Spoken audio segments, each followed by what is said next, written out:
Hello, everyone. Welcome back to Chidulthood. Welcome to Mona Pink and Cheyenne. We are Chidulthood is here. we're happy to have you back, family. And where we ended off last time was trying to figure out, we're going into depth this episode, into one particular question, which was, did you love your adopted parents and did you love your siblings, blood or not? So those are pretty deep questions, and we've never spoken with one another even about this as well. So I think it's easier, Mona, to start with parents, right? Mm-hmm. Okay. Yes, it is. Do you want to go first on that end? Um, I could go first. Yes, I could go first. It don't matter to me. So do I love my adopted parent? Do I love Alice White? She knows I love her more than anything in the world. She really did her thing with me.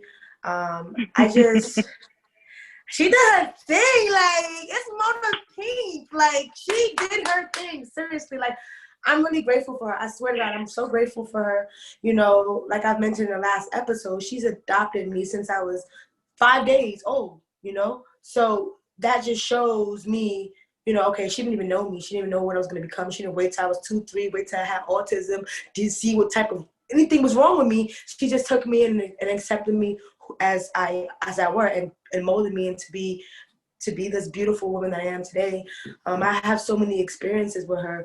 I remember we know how we spoke about in the last episode how I had stayed with you for a while. So after I stayed with you, I had, my mother had did everything in her power to get us back because the situation happened that we will talk about in later episodes. But that's why I had to stay with Sharon for 2 years. So when she said she fought for us back those 2 years, she went to classes, foster classes, adoption classes, all those classes just to make sure she get her kids back. Unfortunately, Sharon wasn't able to come with us. But anyway, that shows me how much she, I was like 4 or 5 years old when I got taken away from her the first time. So she fought to get me back. I remember when she got me back when I was about 5 to 6 years old. And I remember going into 2011 Nostrand Avenue. That was a private house on the corner of Nostrand Avenue. And there was a brand new house, a brand new house. She picked all of us up and we went into the house and we had brand new everything. Like when I say we had brand new everything, clothes and shoes, beds, couches, everything in that house was brand new. It was just like so perfect. It's like, it was just so crazy how she like did all of that. And it was all 5 of us. I remember me, David, Solomon, and Asadi, my siblings. We went into that house and we had everything. They had their game systems. One outfit that I specifically remember was like this baby fat outfit. And it was like a skirt. It's a baby fat jean skirt outfit. And had a jean jacket too. It was so cute. Like, baby fat was hot. So I remember that she used to, take us out and take pictures of us. We used to all have the FUBU outfits on. My mother took very, very, very good care of us. I felt like, we always had the best of the best on. Like we were always fly. She always made sure we was fed. I can't remember starving in her house. And yes, of course, there were difficulties and into the household. I was the youngest growing up in the household. I was the youngest, and so I'm the youngest. Then it's All right, David. Mona, we want to stay on the parent question. No, exactly. So I'm letting them know that I'm the youngest, and she's taking all of these people in. It's not only me. It doesn't only, when you say how was your life and did you love your parent, is why I love my parent. I'm seeing my parent struggle with the rest of my siblings and taking care of them, and she has to do the same with me. So when you see that, I have to let people know, like, it wasn't just me. I'm the baby of of 5 people in the household, and that's important because as the story goes on, you guys will see how my story is different from my other siblings. Maybe my mother learned something that she didn't learn when she was taking care of them, so that's why she took care of me better. Maybe, I don't know. That's how I'm getting from it. Also, another moment I remember, I was in the 4th grade. I was in Miss Charles' class. A lot of my junior high school, not even junior high school. What grade was that? Anyway, a lot of my people because I'm still friends with them today in that school, PS 369. But in the 4th grade, what happened, I had this like big fight with this boy named Brian, right? So my mother had to come to the school, and when she came to the school, she ended up working there that time. So that's significant because she started working there for me mostly. So what she did was taking me in between classes, and she helped me like read more and do my studies. My mother was retired from her job, so she just came to school to be with me and I guess to help me grow and learn. So we had dance class. She had like an African dance class and stuff like that. My friend Verlene, I know she's gonna watch this. So Verlene, I was in that class. She also took my mother to this day. Like I remember when your mother had that African dance class, like we was lit, and I'm like, yeah, like we used to be dancing and stuff like that. It was fun. It was fun. So I think about a lot of moments with my mother, and I know how much she loves me, and I just love her just as much or more. And when I was a kid growing up, I always thought like what would I do without my mother? What would I do without my mother? And she made me into this beautiful lady today. So I think that I will be able to take care of myself, being if my mother, stopped helping me. My mother, was no longer able to help me. Yeah, so I love my mom. Big facts, facts. Well, I think my answer to that question is obviously yes. I love my mother who chose me. And I don't want to like hit on a question we didn't discuss, but I always knew that I was adopted when I came to know. So what's interesting about, I guess, memory is that I have no recollection, like I said, of my time with Miss White, who's Mona's mother. And so I don't, I don't have any recollection of being like in her care. The photos that Mona will probably dig up and find is of me like as an infant in the home and running around. But my initial and all my like first memories, I guess, one of the very first memories I think I have is my kindergarten graduation. And I don't know, that memory is significant for a multitude of reasons. One, I sang at my kindergarten graduation, which I was there for that one. No, you were not. I believe I was. Yeah, you had did you have a pink dress? I think I was there for that one. I remember going into that school and I was there for your graduation. It wasn't my graduation. I think it was yours. I'm gonna ask your mother, but I can guarantee it. I'm gonna write it down too, just so I can remember. Yeah, so one of my first memories or my early memories is being with my mother, whose name, we'll call her Miss K because I haven't yet spoken to her about this whole video thing. So I just want to make sure she's okay with that. So, moving forward, you'll probably hear her name if she okays it, but I'll call her Miss K. Growing up with her, I remember actually the day that I was adopted. The specific date I have to like re-engage with to know the specific date, but I actually remember the day. I remember us going into this courthouse. It's a big like hard wooden table. You know those tables you see at like law offices? Like it's a thick, deep wood. And me and my other adoptive siblings were there sitting at the table with me. And I remember the judge turned to me and she's like, "Would you like this to be your mother?"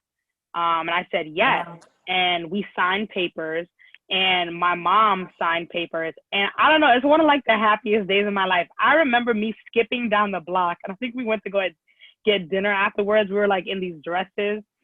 And I don't know why, I was just so happy as a kid, like just knowing that like my mother adopted me. But I always knew like that I was adopted. That's why my name is hyphenated. It's Palacio McCarthy. And she directly told me, because I think I was 3, like I was clearly like a sound mind when I was adopted, because I remember her telling us the intentionality. Like, I always want you to be able to look back or look for where you come from and the people. So actually me and all my other adoptive siblings have hyphenated names because she always wanted us to be able to find those stories and those people.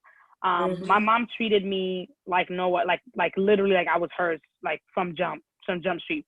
And I'll say that one, it's not even just because I'm adoptive kids. Like there were adoptive kids that came before me that I also have never met.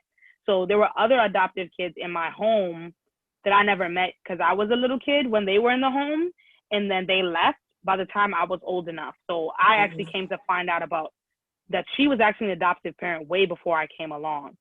But I'll say that it's true of my mom that any kid that's under her care, she's going to treat you like any one of her other kids. Like she does not care. So just know, if you leave your kids, if you come to my house, she's going to treat you like her kid. Like it's just, you're under my care, you're mine now. And when you go back to your mom, you go back to your mom. But when you in this house, you my kid. So I never felt unloved in that respect. I never felt like it wasn't awkward or anything like that. It felt like as normal as the day.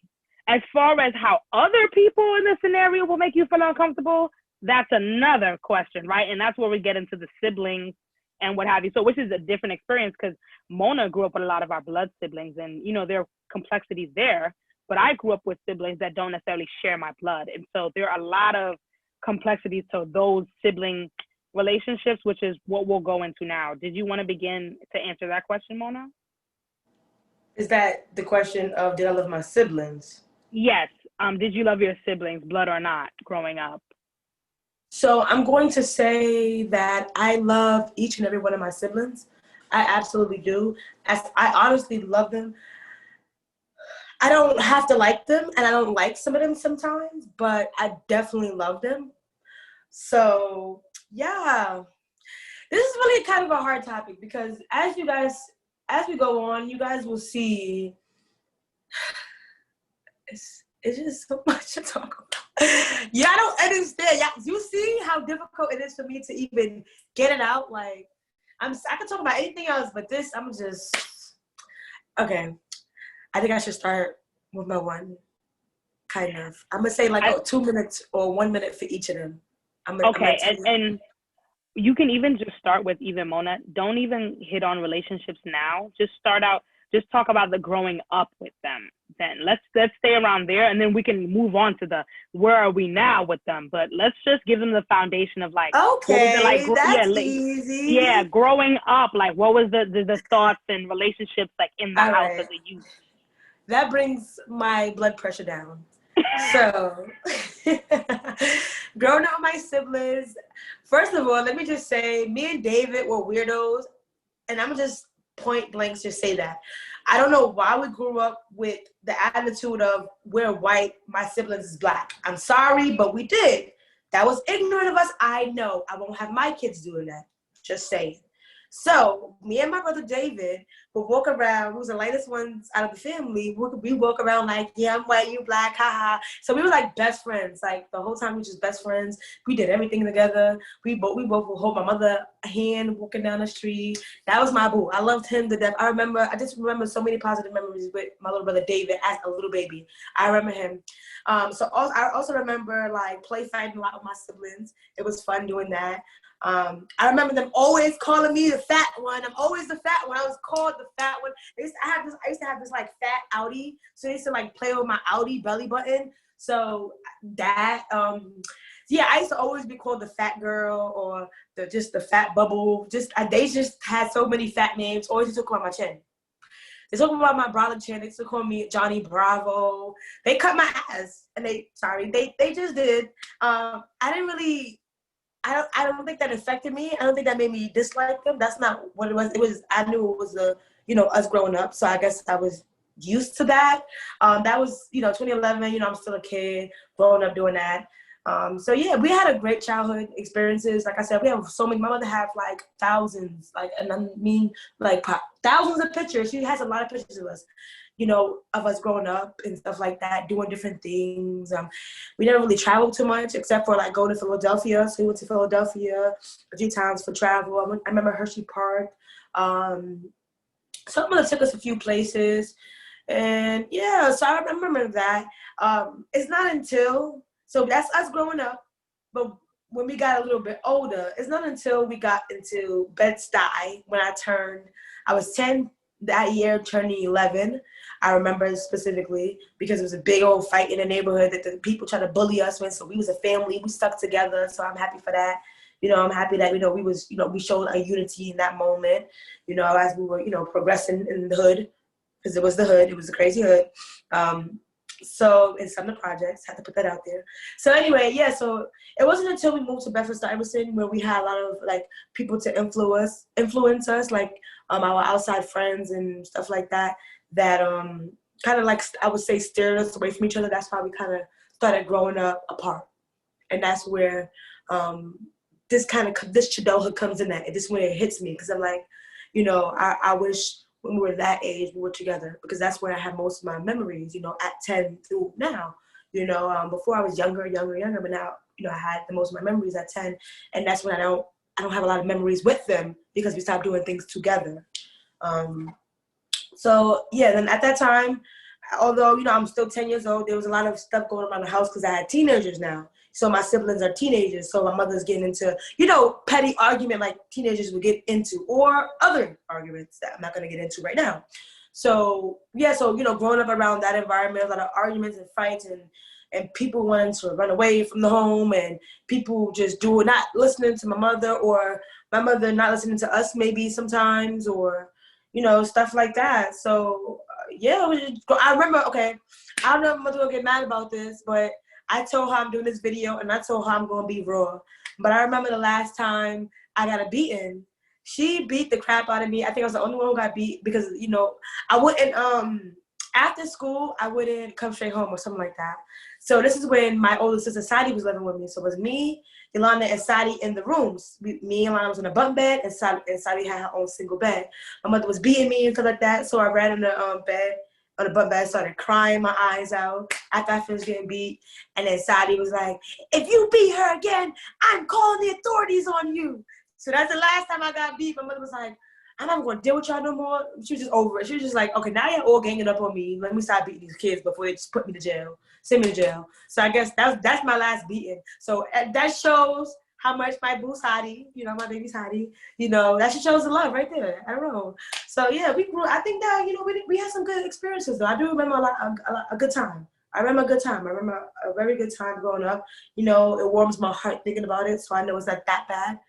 I would say not until I reached like 11 and on. That's when the journey got a little rough for us. So yeah, I love them though, but I do love them. I love them. I love all of them. I don't like some of them though, but I love them. Okay. I would say, okay, so my mother had 3 of her own kids before I came along. So I'm gonna choose to speak about those 3 as the older 3, and I'll do a up 3 like this to see when I'm talking about the older 3. But I was raised as the lower 3 kids. So me, I'm the middle of the last 3 kids that she adopted. And so this is where Cheyenne is at. And I had an older sister who's 1 year older than me, and a sister who is 3 months younger than me. And so Cheyenne's here. I would say I loved my sisters, and I sought love from them. These 2 sisters are blood sisters. And so I think they leaned on one another a lot as they were younger. And I can't necessarily reflect on a lot of the ways I may have acted out because of that, right? My older brother told me recently that I used to spend a lot of time alone after Mona left the house. So after Mona talked about being with me for 2 years, and she said she was 5 when she left. That means I was 2, right? Am I wrong? I'm about to be 26. Oh, I was 3. I was like 4 or 5. You were 2 years old, Cheyenne. I was like 4 or 5. So he said that after Mona left, like I would just spend a lot of time like by myself, which I had no recollection of that. I never knew that about myself. I knew that I always felt like maybe they sided with one another a lot of the time when we were younger. And so we spoke about a lot of that early on and had a lot of early conversations with our older siblings just about that. Like, y'all all sided with each other, but so I kind of felt like I was fighting for my kind of place in the sisterhood. It's kind of like a Destiny Child situation. Like, yeah, Kelly Rowland and Beyonce are cousins, but who is this like skinny girl, Michelle? Like, why is she in the group? And so I kind of felt like I was Michelle in that scenario of like, yeah, you two already have this kind of blood lineage that bonds you. And I kind of felt some type of way about that on my earlier years. It didn't majorly impact the way we played in the house. We played together. We had fun. Like, I remember we always played dolls together. Like, we were big dolls kids. My sister, she had like all the Mycene dolls that she could have. We had Bratz dolls. we never wanted for anything. So we had all the toys. We also would like make up dances. So my older sister, again, the oldest of the younger three, she would come up with these dances and she would dress us and we would play school. So I would say we had a great sister relationship as kids.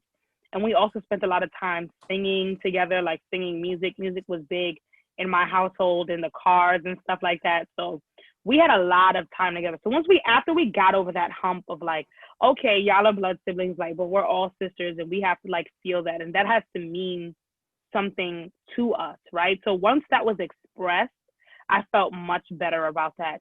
And the person who would navigate a lot of these conversations would either be my older brother. This is from the older three, my oldest brother, and he's the only boy out of all the six of us. He would navigate a lot of those conversations, as well as my oldest sister. I'm not giving out names because people haven't consented to being named. And so that's why you probably see me do this a lot. So the older siblings, my eldest brother and my eldest sister, navigate a lot of those conversations with us. Aside from us, the younger three, having to deal with one another, we had to deal with the older three siblings. And a lot of the time, I felt like they believed that they were inserting us and ingraining us with the family in a lot of ways.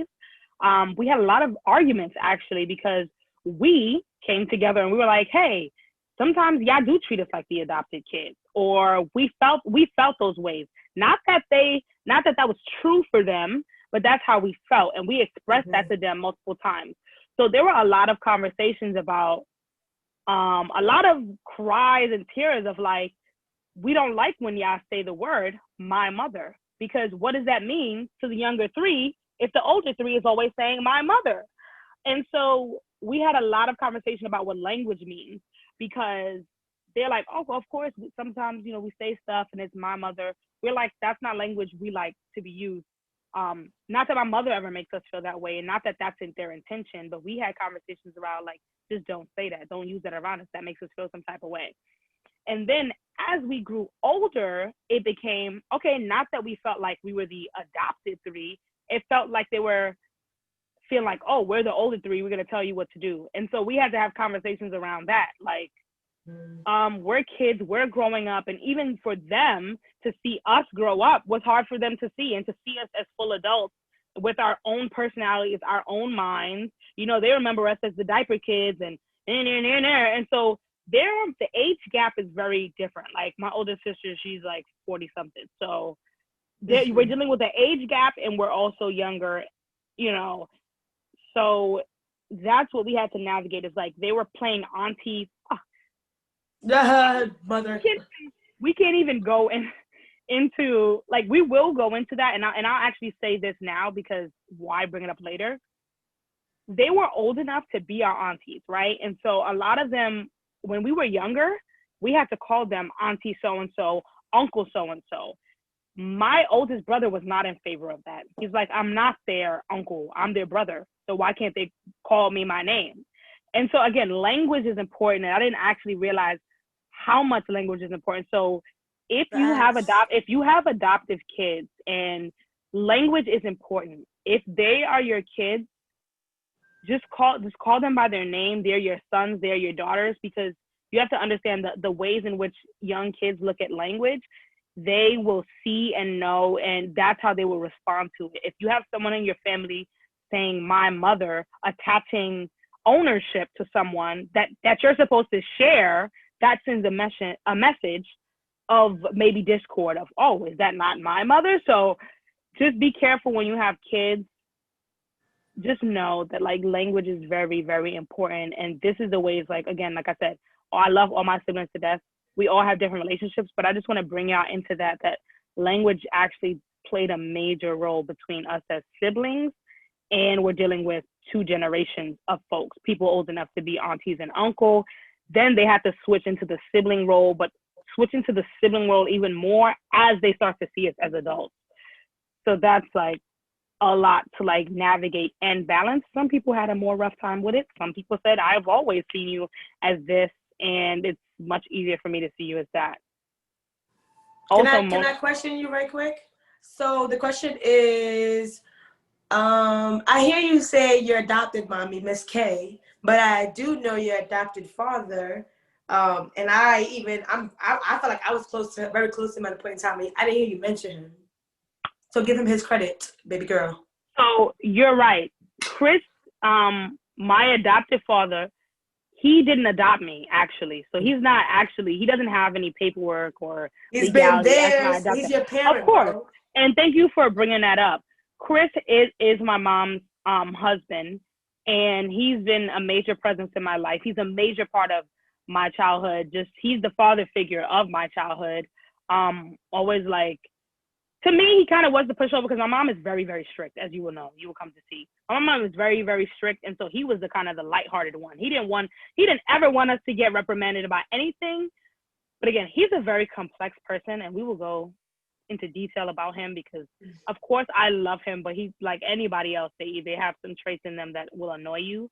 Because at the same breath that he would be like, "Oh, don't hit them," he would literally be the one to like complain about what you just got hit about. So it's like it's so crazy. So it's like you just egged on the problem, and then when she said something about it, you didn't like the way she did it, and then it's like it's a paradox. Like, why would you do that, knowing the result, and then be like, don't do that? But he drove us to school every day. He bought us sandwiches for chips. He took me to the park. I used to spend a lot of time with him. He taught me patois. So again, like I told you, my family's from JA. So I learned patois from him by being a little parrot, following him around. Like seeing him say wagwan and what's up. I used to just spend a lot of Wagwan. time with him. I love him. I love Chris. He used to call me Zimma. Who got the keys to that Bimma? Oh my, the girls love Zimma. Oh my. Oh, sorry. Anyway, Did he really call you that? he really called me that. Simone. Not He be like Sim Simma. Simone. He really used to call me that, bro. Ask him. Come on, you mad because you don't have a nickname? He called you Simone. He called me Simma. Oh, he did? You mad because you just Shan? Nah, I don't like my names that I had when I was younger. So Shy. they used to always call me Shy Shy. I don't mind certain people calling me. What was your name when you were younger? This is the name I absolutely do not like to be called. Chris actually made up this name, so it's not okay. I'm He sure it's used to not call worse me. than Rita. It's worse. It's worse. It's worse. It is worse. He used to call me ball head, skull head. Yes, honey. Okay, guys. So this is a whole other story. When I was younger, I don't know actually if it was a result of being in the womb with cocaine, but we had this like hair condition. Not Well, we. I never had it. Knock on wood. okay. Well, You Yolanda Solomon. me and some of my siblings had this hair condition when we were younger, and it's like kind of like an advanced case of like dandruff maybe, but it caused a lot of hair loss, and it doesn't like allow your hair to grow because it's like a scalp problem, so the dermis. And so I looked a lot crazy a lot of the time as a kid. I had to cut off my hair a lot of the time. They were trying to treat it. They gave me all types of medicated shampoo. So I had a rough patch with my hair, and I cut off my hair now by my own choice. But y'all gonna see I'm videos. laughing because I'm thinking about Chris. Hair. I'm laughing because I'm thinking about Chris. I'm like, wait, what? That's what they called you, bro?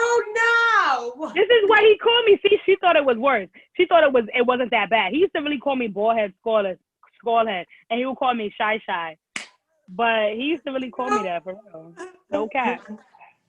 Oh no. No cap. But guys, again, like a lot of these stories have so much depth, and like you'll receive them in a lot of pieces. But we want to give you like, I don't even know if we should be giving you kind of quick overviews because we did promise you depth. It's just that we don't want to make these videos too long. But write your questions about anything more that you want to know. We will answer them.